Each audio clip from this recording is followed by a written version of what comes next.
कुछ थोड़ा तरीका नहीं, इस दफ़ा हमने चेंज किया और ये मैंने शुरू कर दिया डिस्ट्रिक्ट डोडा से। नॉर्मली हम अब ये पिछले 6-7 महीनों से जब से मैंने पार्टी बनाई नहीं, तो सबसे ज़्यादा पब्लिक मीटिंगें हो गई होंगी पूरे जम्मू कश्मीर में। और इससे पहले भी जब मैं मंत्री के रूप में आता था, चीफ मिनिस्टर के रूप में आता था, तो उसको मोनोलॉग कहते हैं। हम अपनी स्टेज से भाषण करके गाड़ी में चढ़ गए और निकल गए, तो लोगों की बात सुनने का कभी मौका नहीं मिलता। तो हमने अभी सोचा कि इलेक्शन दूर है, तो अभी से क्यों सभाएं करके और बेचारे अपनी ही कहानी सुनाएं। उनकी भी तो बहुत सारी मुश्किलात हैं लोगों की, विशेष रूप से जब से यूटी बनी है। और यूटी बनने के बाद भी मुश्किलातें ज़्यादा इसलिए हैं कि कोई चुना हुआ नुमाइंदा नहीं है। 90 MLA की सीटें हैं, खाली हैं। मिनिस्टर 10-15 होने चाहिए, खाली हैं। चलो मान लो चीफ मिनिस्टर के बदले गवर्नर है, वो तो खाली नहीं है, लेकिन मिनिस्टर की और MLA की जगहें तो खाली हैं। और उन जगहों को ऑफिसर पूरा नहीं करता, कितना ही अच्छा ऑफिसर हो, लेकिन ऑफिसर का काम है ऑफिस में काम देखना, उसका काम फील्ड में नहीं है। लोगों को पानी है, टीचर है, डॉक्टर है, सड़क है, अनाज मिल रहा है, नहीं मिल रहा है, ये तो हमेशा पॉलिटिकल लीडर्स ही देखते हैं। और पॉलिटिकल लीडर्स के साथ समय का कोई बंधन नहीं होता। गवर्नमेंट मुलाजम के साथ तो बंधन है 10 बजे और 4 बजे, उसके बाद कुछ किसी से मिल नहीं सकते ऑफिस में। पॉलिटिशियन में तो 16-17 घंटे तो लोग डिस्टर्ब करते हैं, आप चाहे लीडर चाहें या न चाहें। कई लोग लीडर अपने आप से भी करते हैं, लेकिन कईयों को लोग जगवा लेते हैं और उनको भी डर होता है नहीं काम करेंगे तो वोट नहीं मिलेंगे।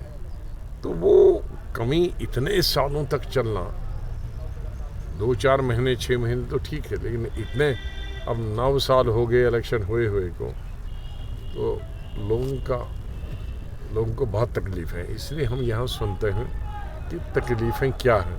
हम साथ में ये भी बोलते हैं कि हम सत्ता में नहीं हैं, सरकार में नहीं हैं, हम इसका हल नहीं निकाल सकते। हम कोई छोटी मोटी चीज़ हो उसका हल निकाल सकते हैं, सिफारिश कर सकते हैं और हो भी जा सकता है, लेकिन कम से कम जो इलेक्शन आ जाएगा तो फिर हम तकरीर करेंगे फिर आपको सुनने के लिए। इसलिए ये सरकार वादे ज़्यादा करते हैं, काम कम होता है। लेकिन जिस तरह से केंद्रीय सरकार ने ये रुचि दिखाई है कि G20 का जो टूरिस्ट रिलेटेड वर्किंग ग्रुप है उसको जम्मू कश्मीर में भेजा। हालांकि मेरी मांग थी कि जम्मू भी आना चाहे, जम्मू में हमारे पिलग्रिम टूरिज्म बहुत है, लेकिन चलो स्टेट में तो आया, स्टेट के लोगों ने तो बताया होगा जम्मू का, तो फोकस एक रखा, वो अच्छी बात है। सर पाकिस्तान ने इसमें पूछता भी तो मैंने पार्लियामेंट में की थी, नया भारत अपने पास रखो, हमें पुराना भारत लौटा दो जिसमें प्रेम और प्यार से रहते थे। इसलिए नया कश्मीर की हमको ज़रूरत नहीं, हमें पुराने कश्मीर में की ज़रूरत है जिसमें आर्टिकल 370 था, जिसमें बाहर का कोई ज़मीन नहीं खरीद सकता था, जिसमें बाहर का कोई नौकरी नहीं कर सकता था, जिसमें स्टेटहुड हो, अपनी स्टेट के हम मालिक हों, अपने कानून बनाए। हम जो हमने ज़मीनें दी थी लोगों को, वो पटा दिया था, वो हमें वापस कर दें। हमारे लाखों लोग, 70% लोग कश्मीर और जम्मू के, जिनको ज़मीन मिली थी महाराजा के ज़माने से में और बाद में जब मैंने रोशनी स्कीम ली, वो वापस ले।